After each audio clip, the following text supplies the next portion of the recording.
JD, it's a little chilly out there this morning to be It, walking around and it is a little chilly. And by the way, again, you referred to JD the Younger. I wouldn't mind you referring to me as vice president, but the vice president PA and JD the Elder is here in what we're calling High Drug Price Plaza on the National Mall. Because as you guys are lamenting this, it's important to remember, as you just talked about, some realizations. The American people aren't looking for Republican or Democrat angles on this. This problem affects us all as Americans, and this is one issue. In fact, for my former colleagues on the Hill, guys, I got to tell you two things here. Everyone has been lamenting the polarization of our society and then all the concerns about affordability. Well, guess what? As we've talked about before, John, this is one issue where the American people overwhelmingly agree. Our polling done a few months ago showed that fully 84% of the American people put the blame on big pharma for the fact we're paying three times the prices of the rest of the developed world. That's why I'm next to this huge pill bottle. It represents those prices. And off camera, there's something about the size of a small table, what they're paying in the rest of the developed world. It's a price issue. It's also, again, something we have to approach as Americans. Yes, there's an election coming up, but you may recall back when I first came to Congress, there was Bill Clinton.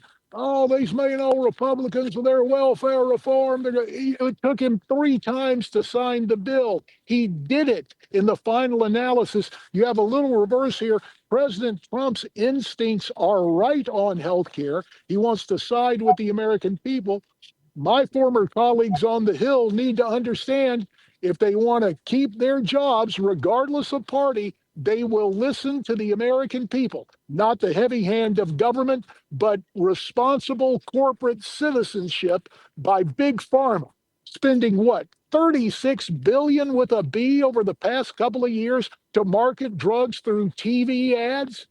Imagine if we had put that money into lowering prescription drug prices for Americans. And when our polling shows us that 51% of Americans either have someone in their family or know somebody choosing between food or medicine or delaying certain prescription medications, you see the fundamental problem here. That's why the Republican majority, to stay the majority, needs to embrace, along with thoughtful friends on the other side of the aisle, an American approach to this problem. JD Hayworth. So hasn't President Trump made steps, and I'll get Todd involved here, taken dramatic steps to bring the price of drugs down, Todd?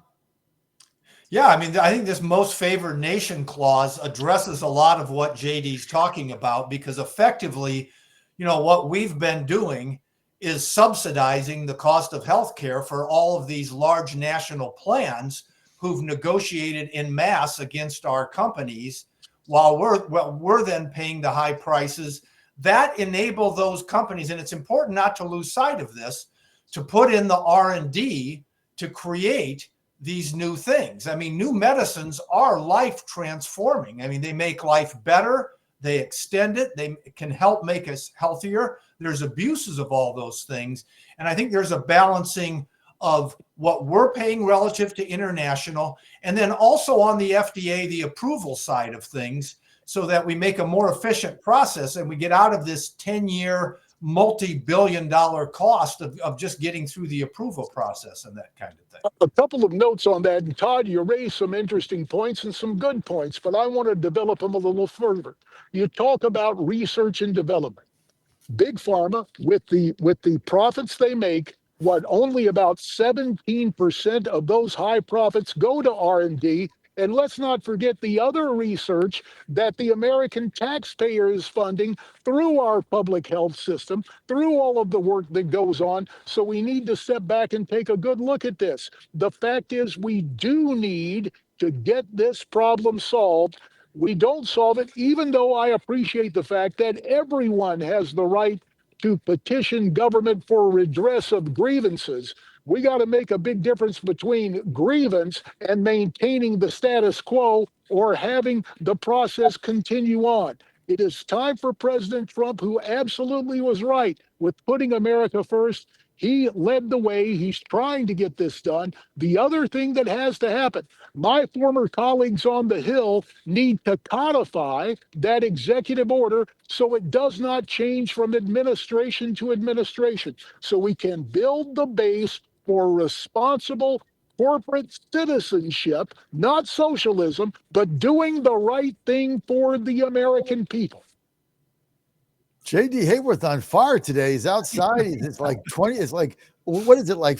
I came to the office today. I had a scarf and a hat on, and I walked like 100 feet, and I was like, damn. Well, you got to understand, guys, I got a little extra upholstery. We've chronicled that over the years, though I got rid of it. I almost have chin-neck separation here, fellas. But so I'm bundled up, but I came back. Look, this is so important. Here I am back wading through the swamp. We got to drain it. We got to make this change on behalf of the American people. And we invite citizens down here. I'm between the Capitol and the Washington Monument here on the National Mall to High Prescription Drug Price Plaza. We want to change it. We don't celebrate it. We're here to change it. You'll hear stories from everyday Americans. And if you can't get here, again, our website, pharmareformalliance.com.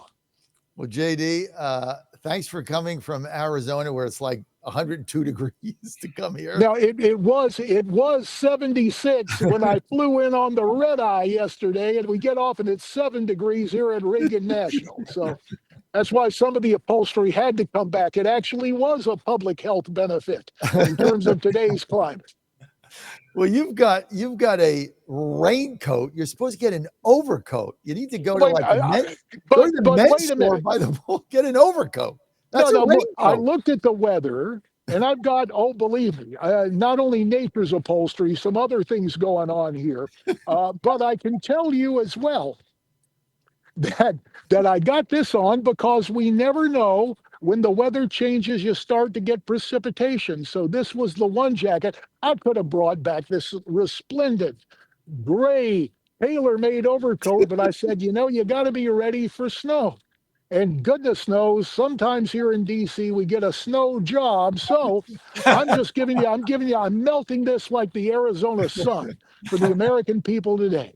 And that's why I'm here. And again, viewers and listeners can find out more at the website, pharmareformalliance.com. If you were in Congress today, Todd and I are in favor of extending the Obamacare subsidies for 1 year in order to get all these other plans worked out. Would you vote in favor of that today? Don't be so sure that's not going to happen. Remember what happens on the Hill. No. Yes. Understand nothing. The expression is in the cloakroom, the members are smelling jet fumes. I have no doubt that the president and his team are working on the art of the deal, not abandoning things, giving the appearance they're walking away, but then coming back to put together a deal that could involve exactly what you two are suggesting. So I would not summarily rule that out. One thing we know about this president, he has been the disruptor in chief. He flipped the script on most favored nation status, as Todd mentioned a little while ago. Just stay tuned, right? That's what we have to follow the broadcaster's advice. Stay tuned on this as the days continue to pass and as Christmas is around the corner. Did you call them the fraudcasters? No, sir. I said broadcast. Now, I know it's a little cold out here. My teeth may be chattering, but I'm still a broadcaster. I'm a rather broad fellow. And that other word, that F word you use there, I don't even think it's family friendly, Johnny. So I'm not going to pick that up. You media maven, you. Fraudcasters. Todd, I never heard that. I don't think I said. I think you're hearing things. I know it's cold, but I'll turn to Todd. I'm going to steal that. They don't need the meme machine. They just need JD to come over to the White House and tell them how to spin this whole thing, I think. Well, it's the first guy that I've had on that actually has a message that makes any sense. Just don't forget, we want the income caps on top of that 12-month extension. That's the income caps and $5.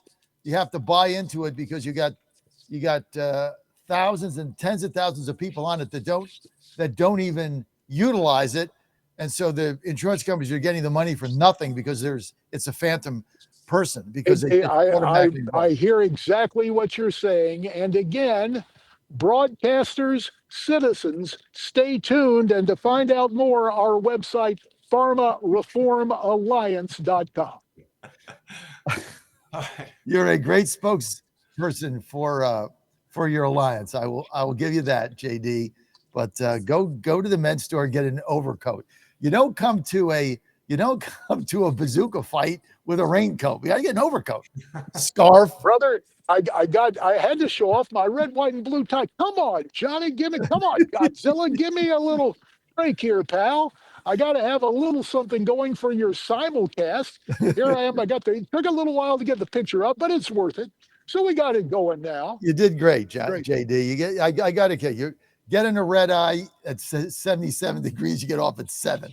Okay, and you're standing there at the mall freezing your butt off, and I'm just holding you on to see how long you're actually going to be able to stand. Well, the only thing that will abridge our conversation is the need to speak to other broadcasters. So that's the only. Otherwise, I'd spend all day with you. And be careful what you ask for, Johnny, because one day it may come to fruition.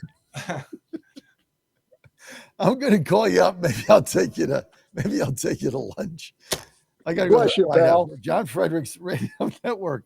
Want to thank JD Hayworth for being with us and the one and only Todd Sheets. Thanks, guys, for being with us. Really appreciate it. Thank you, guys. You guys have a great day. Insurance Commissioner, Georgia, John King, next.